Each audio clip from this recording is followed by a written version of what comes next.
Hello and welcome to the Acting Coach Network podcast. I'm your host, Savannah Madden, acting coach, award-winning theatre school owner and business coach for performing arts professionals who want more time, more income and zero burnout.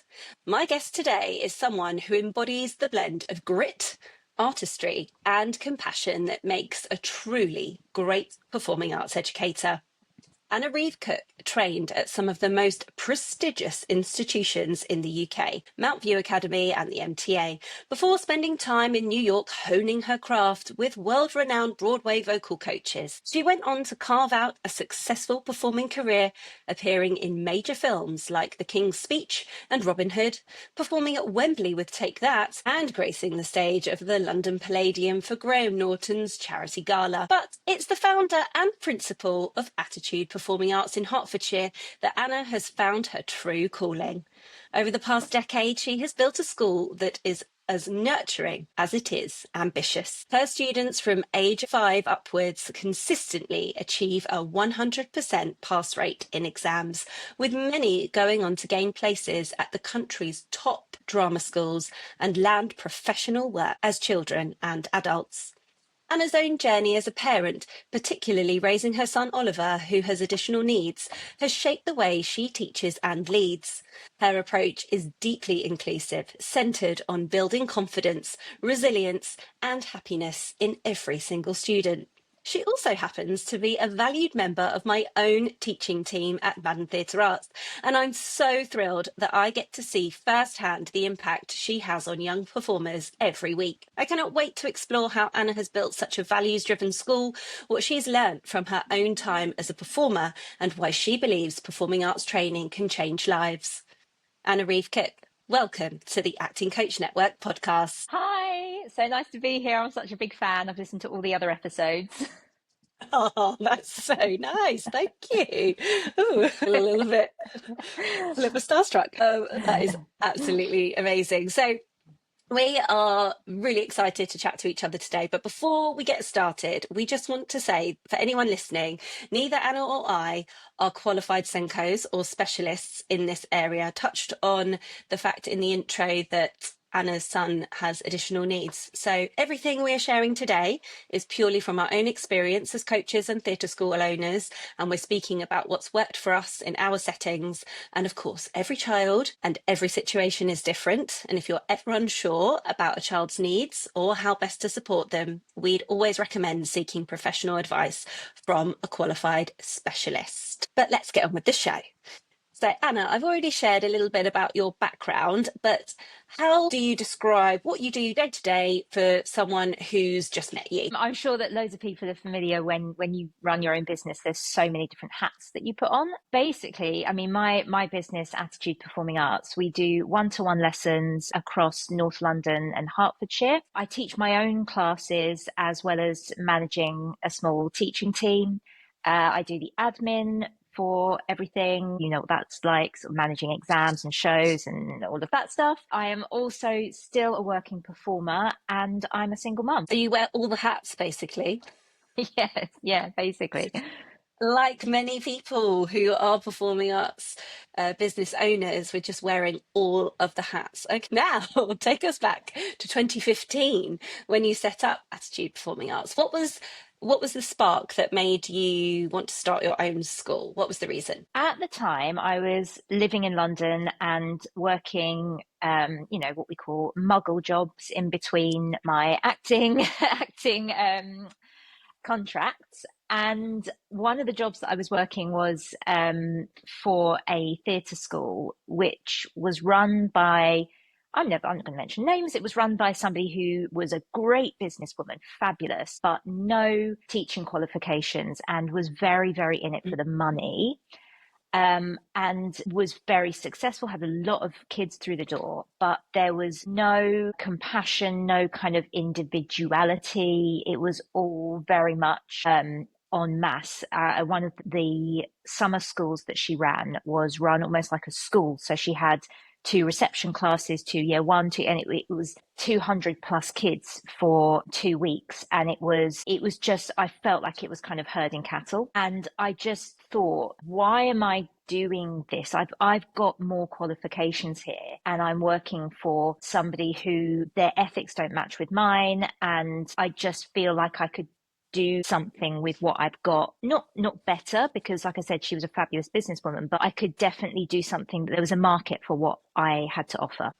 That's really interesting that you say that she was a really good business person, but had no kind of performing arts experience, because I think what we see quite a lot in our industry is that performing arts business owners or theatre school owners, we have loads of experience in the performing arts, but not very much business experience. So it's interesting to see that that was a role reversal. However, I think loads of theatre school owners start their own businesses because they feel that one of the main companies they're working for maybe aren't quite aligned with their values. So it's really interesting to hear that you had that experience as well. So Yeah. what did those early days look like when you first set up your school? Did you have quite a clear vision of what you wanted, or were you just maybe figuring it out as you went along? Yeah, no, it was very much a case of all the gear and no idea.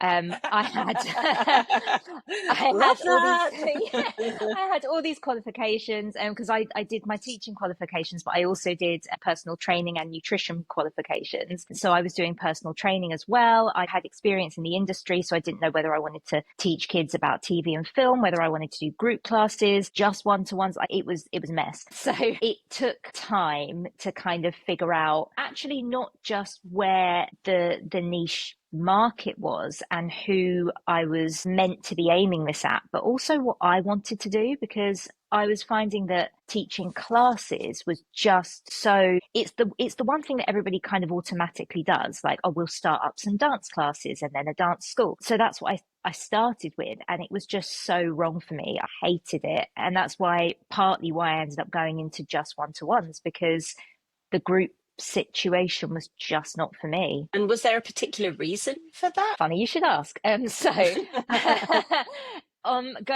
into now sort of neurodiversity, I only realised in the last couple of years, sort of since having my son, that I am in fact neurodiverse.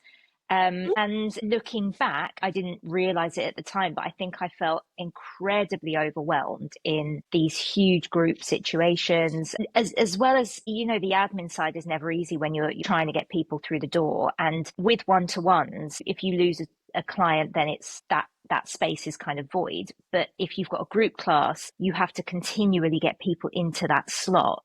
So if people leave, you've still got to get half a dozen through the door to make up for the people that leave at the end of term. And just the turnover, I just was finding so overwhelming. Did you feel like you had so many children in that group who were difficult to manage, or was it challenging with behaviour or crowd control or just pure volume of students? All of the above. I actually had a class at one point, which, looking back, because I still keep in touch with some of the parents, one of the children turned out to be transgender. One of them has quite severe autism. There was a girl with global development delay, but none of this was as flagged, I guess, at the time. I mean, we're talking 10 years ago. That now, yeah, now it would be so much more in the spotlight, so to speak. The parents generally are more aware, teachers are more aware, but at the time I didn't know what I was dealing with. I just knew that I had a bunch of very different, overwhelming students, and I found some days really difficult. Yeah, that's completely understandable, isn't it? Sometimes with these lovely big group classes as well, the intentions from the parents can potentially be on the wrong track of they just would like their child to go somewhere for a couple of hours, instead of them maybe being really interested in that activity. So there's that to deal with occasionally too. And then what kind of adaptations did you make at the time, or did you just think, I just need to move into one-to-one coaching?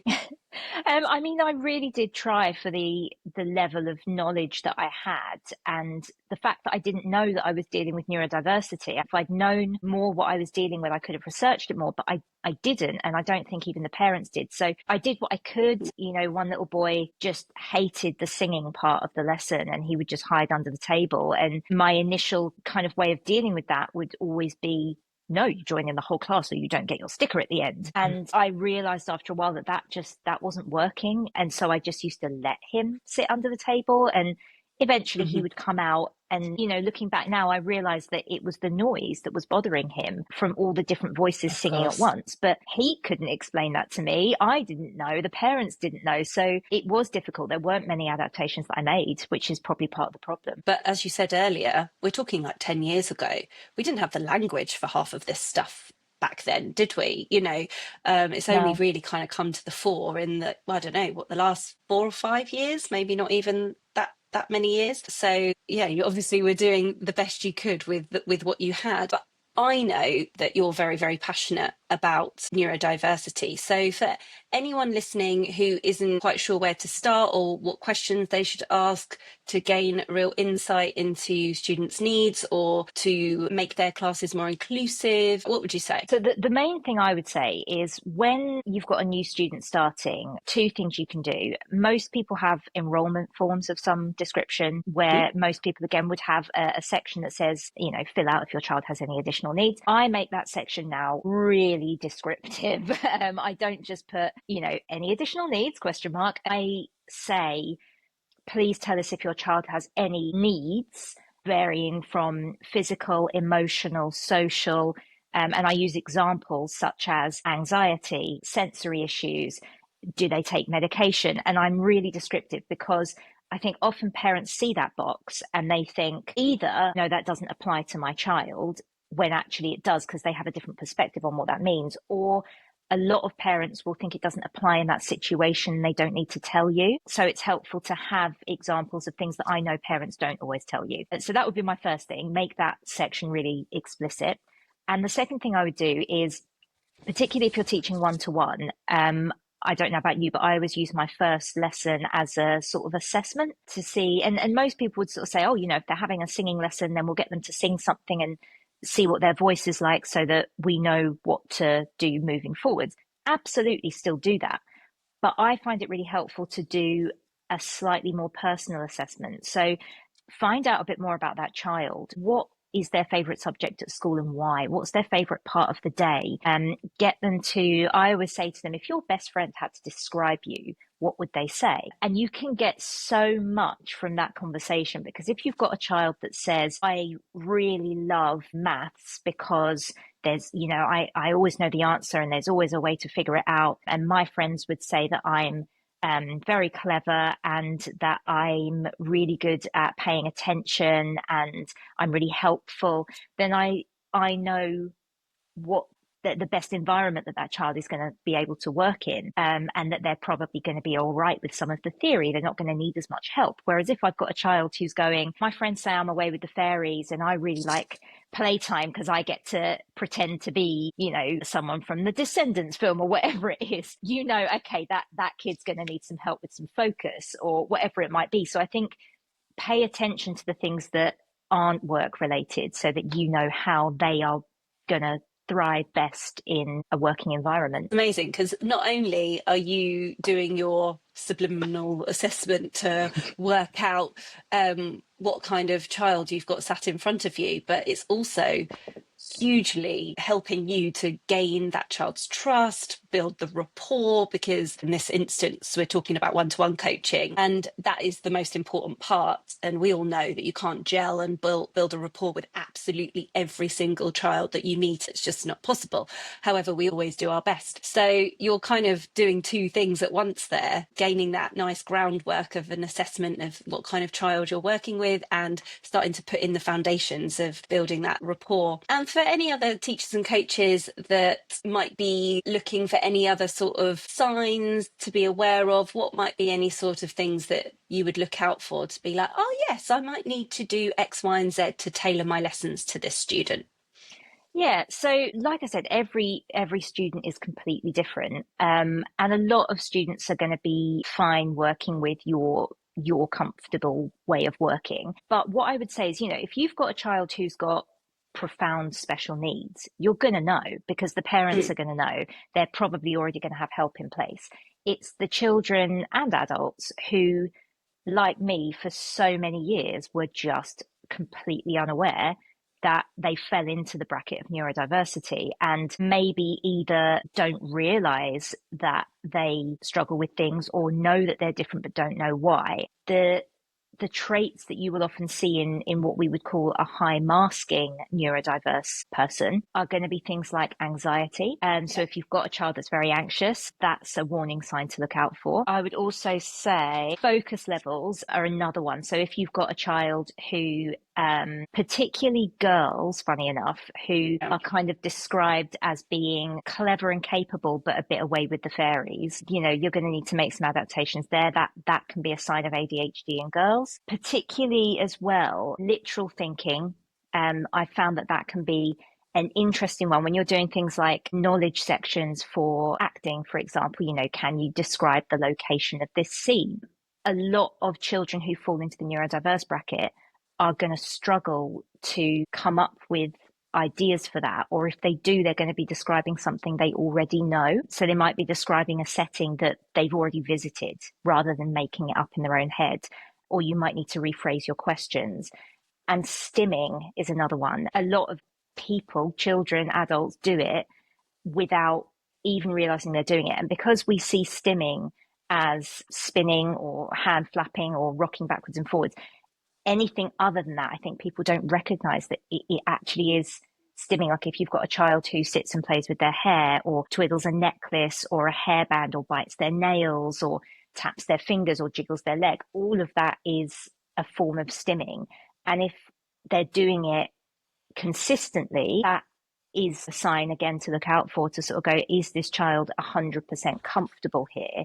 What can I do to make them feel more grounded? That is excellent advice. There's so many nuggets of gold in there. I love the second one that you said about literal thinking, because we have a student that is just like that at MTA, don't we? That we've been supporting through that exact example. So I'm so pleased that you use that as an example right here. If you are with a child or adult who you don't have any information that they have any additional needs or that they're neurodiverse, but you might spot a few of these signs, would you feel comfortable talking to that person's parent or carer or guardian about that? Or is that something that you have not decided to pursue? Or have you ever had to have a difficult conversation like that? Or not a difficult conversation, a lovely, supportive and interesting conversation? Yeah, so this is something I feel quite passionate about, because I worked for somebody once who was very adamant this was not our place. And I wholeheartedly disagree with that. I think if a child is in your care, you have a duty of care to that child to make sure that their needs are met. There's so many things that you can't do without a parent's consent. So it is so important that you talk to the parents. And it can be difficult. Some parents are really receptive and some are really not. So I would, in those situations, I would gather what evidence I could over a term, say, write down the examples, and then just gently approach the parent. I had one recently actually where she collected their child and I said, can I just give you a phone call later? And when I phoned her and I said, oh, I've just noticed over the last few weeks, this person is doing X, Y, Z. I just wondered if you'd considered ADHD. And in that instance, the mum said, oh, I'm so glad that you've said that, because I've been thinking that for quite some time, but I didn't know where to start. So you often get those kind of responses, which is lovely, because then I can be like, that's fine. I can guide you where to go next. Sometimes you get parents who have no idea, but are very receptive, but just shocked. In which case that's a gentler conversation, but it may be over a longer period of time, keep revisiting. And then you get parents who are completely shut off to it. And these are obviously the ones that cause the most problem, because a friend of mine said recently her little girl, she's sure is on the spectrum of autism and ADHD. And I said, she's starting school. You really need to look into getting some help for her. And she said, oh, I would, but my husband really doesn't want me to. He doesn't like the label. And I think that's, in my opinion, one of the most damaging things, because that child already knows they're different. They already know. And having the validation of somebody going, yeah, that's probably because X, Y, Z, and it just means you need ABC, is so much easier for them growing up to understand themselves and know what their needs are and how to meet them, as opposed to just being forced to struggle and not know why. And, if you don't, because people say, I don't want the label. Well, if you don't label, someone else is going to label, and it's going to be something like lazy or weird. And what is better, in my opinion, have the label, let them know their brain is wired differently and why and how to meet the needs, and then they are well equipped to kind of deal with life, I guess. So, I mean, to sum up, it is so important to have those conversations with caregivers. And if they're not well received, then something you can do is just make sure that you meet as many needs as you can for that child. And if you are placed to do so, particularly if you're teaching in a school setting, speak to the school, go to them with your evidence. Absolutely. Again, so many great pieces of advice there. And I love that you covered all three different potential outcomes of that scenario. But what's really interesting is that I was speaking to a friend and colleague of mine very recently who is autistic and has ADHD, and was in a very similar situation where she's speaking with a parent at the moment who doesn't want to label their child, but the child is telling my friend and colleague that they know they're different. So they, as an example of exactly what you have just said. And obviously some children might be able to move forward in their life knowing that they're different and be okay with that. And that's great. That's absolutely fine. But I know that there are also lots of other children that would like some answers and would like to know what it is that makes them feel and do things in their way. I think that you may have said somewhere along the line, Anna, that you want to break the stereotype of what a child with SEND should look like. So can you tell us a little bit more about that? Yeah, definitely. So I mentioned about the stimming earlier, that people have in their mind what autism and ADHD in particular look like. And I use those two as examples because they're the ones that I know best. But with any special needs, people have something in their head. And if you see a child who is doing those things like rocking or flapping or spinning, or, doesn't speak, maybe they're nonverbal, even if you don't know anything about autism, you're probably going to know the word, and you're going to see that and go, oh, that child is autistic, or they're probably autistic. And that's the version that you see. And because that version is so easy to spot. So, stereotypes are stereotypes for a reason. They're always based on something, and they are based on that extreme, I think. But it's a spectrum, and it can range from, very obvious high care needs to, somebody like me who has, got to mid 30s, pushing 40, and only just realized. And it it's only when you Which start seems to to, be very prevalent at the moment, that women over 30, 40, 50 are being diagnosed, or whatever terminology you want to use, with being on the spectrum or with some sort of neurodiversity. It seems to be what everyone is talking about at the moment, isn't it? and this is the thing, is that it's interesting that because I was going to say this, that you mentioned girls and women, and it wasn't long ago that this was only considered to affect boys and men.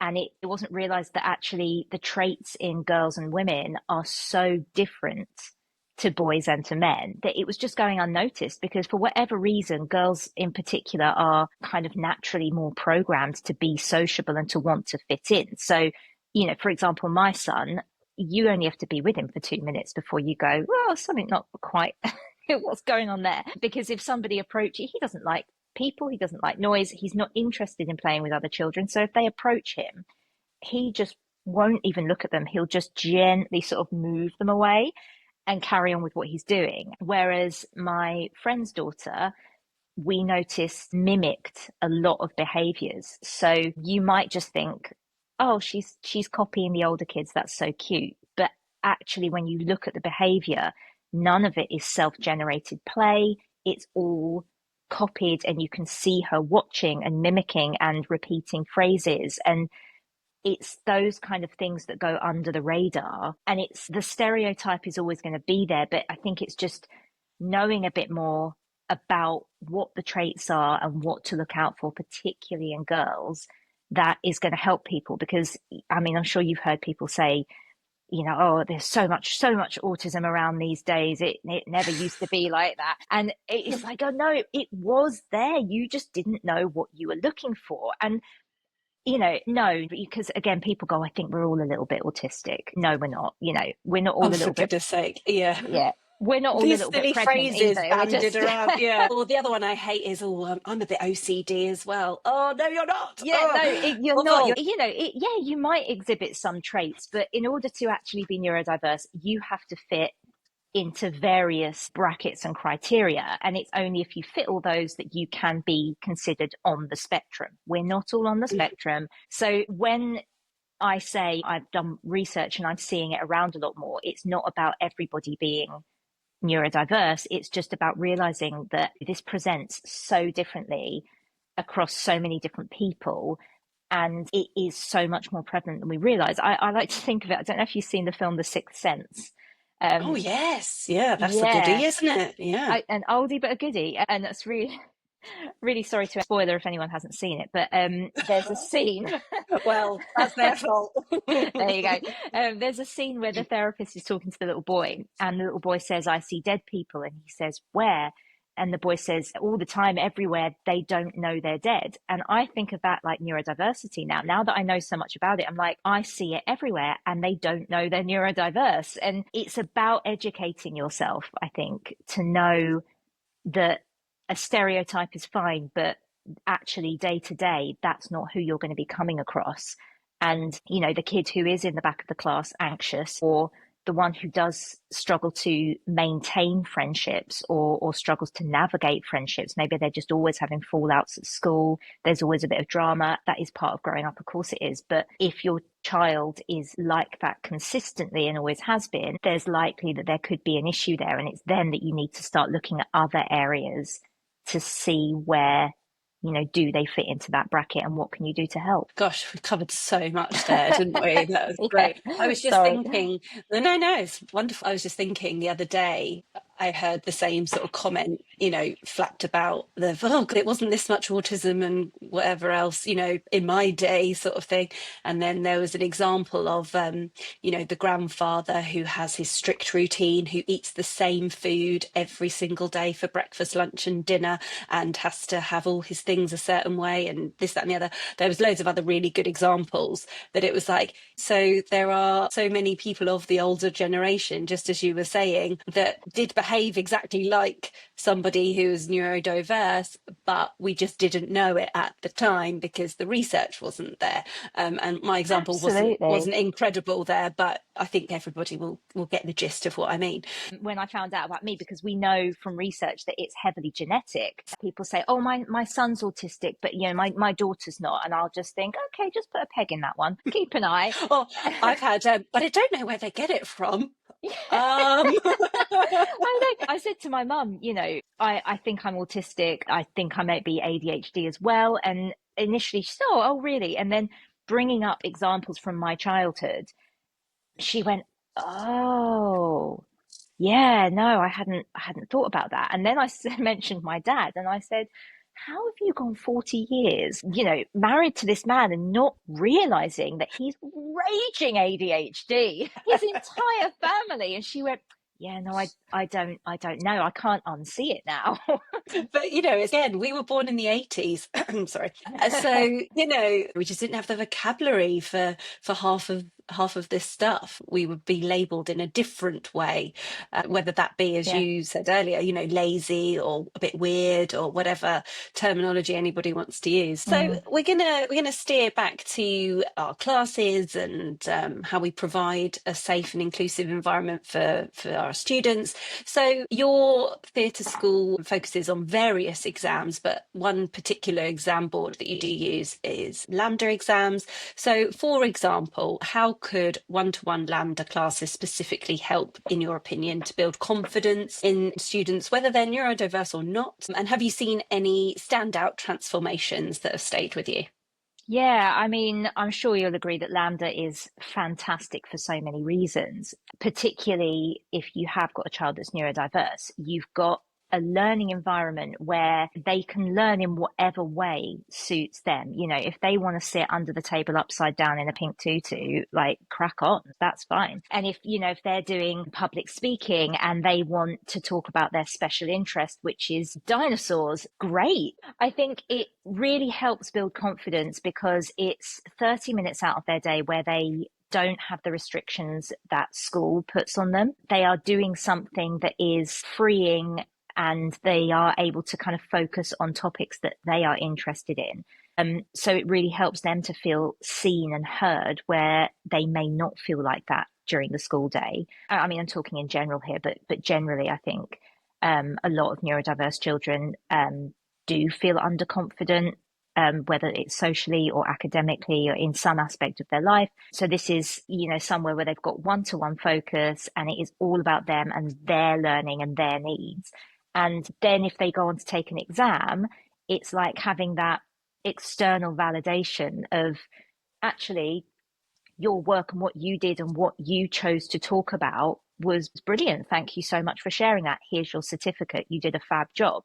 And again, dyslexia is a form of neurodiversity, and children with dyslexia often do feel underconfident in school. And if they're coming to their LAMDA lessons, it is all about them. And there's so many different ways that they can access the resources and do, you know, I say carve a career, but, you know, some children do want to, but even for those who don't, they can still really achieve highly in something that they're interested in without having to conform to the restraints of school. LAMDA exams don't just offer acting and singing. As you said, we've got the public speaking strand, we've got the verse and prose, reading for performance, there's even mime, and there are so many transferable skills. I was also going to say that I'm really pleased that you brought up dyslexia just as an example, because we've talked a lot about autism and ADHD, but we all know that there are lots of different forms of additional needs, and they just happen to be the ones that we've just focused on a little bit more on. And as you said, you know, they're the ones that you know the most about. But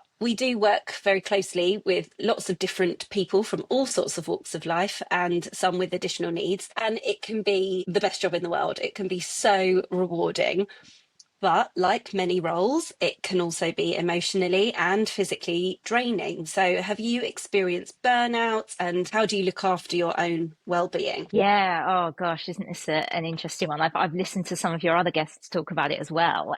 I think it's so difficult when you are running a business and, yeah, I mentioned earlier, you wear all the different hats and it's so hard to switch off. That burnout, especially if you're neurodiverse. And for some reason, neurodiversities all tend to flock towards performing arts. I don't know what that is about, but there we go. Literally, I think you're the third guest out of four that I've spoken to, and all three females are neurodivergent. So I think burnout is different for us as well.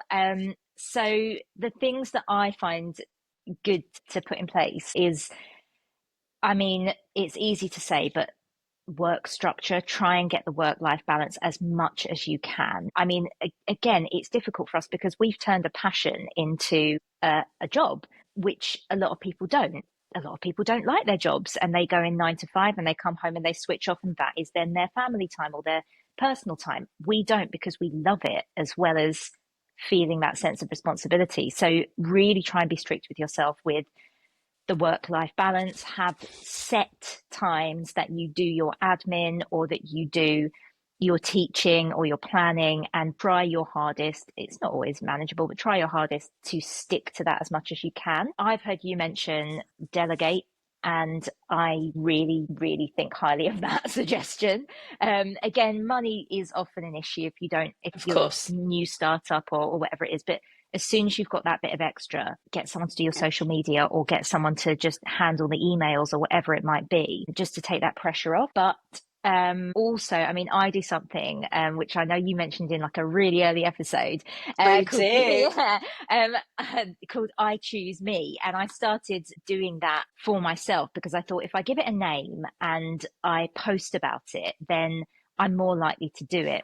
So either, I mean, I try and make it sort of once a month, but if it's twice a month or once every 6 weeks or whatever, I set aside time to do something that I really want to do, something on either on my bucket list, or even if it's just a day at home with a duvet doing nothing but binge watching Netflix series.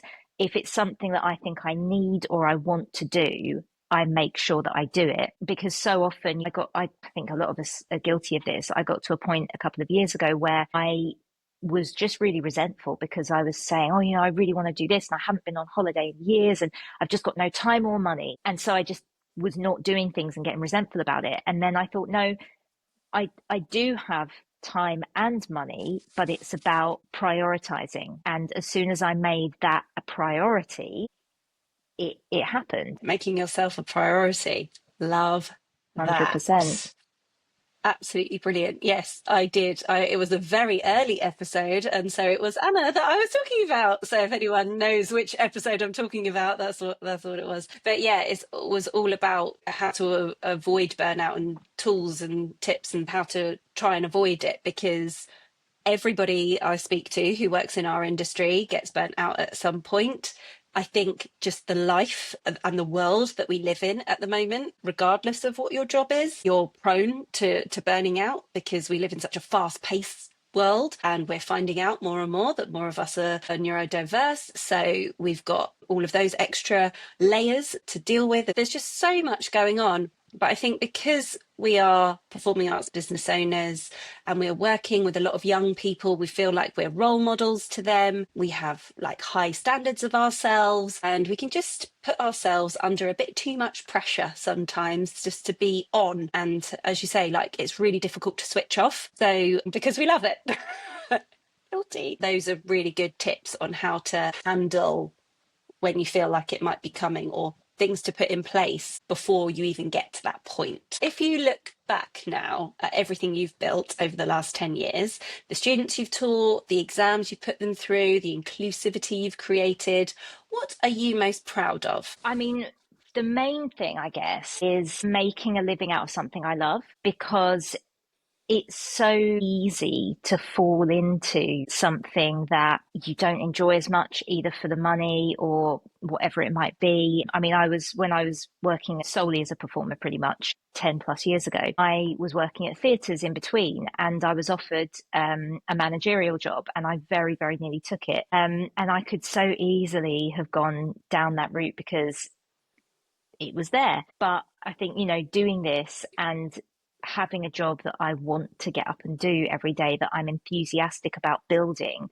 is something that I'm proud of. And, in addition to that, I love the fact, I don't always think it's necessary at all to have worked professionally in order to build a great school. I think, people go down different paths, but for me, I'm incredibly proud of some of the performing work that I've done, and being able to share those stories and use them as examples, I find can be really boosting to a lot of students.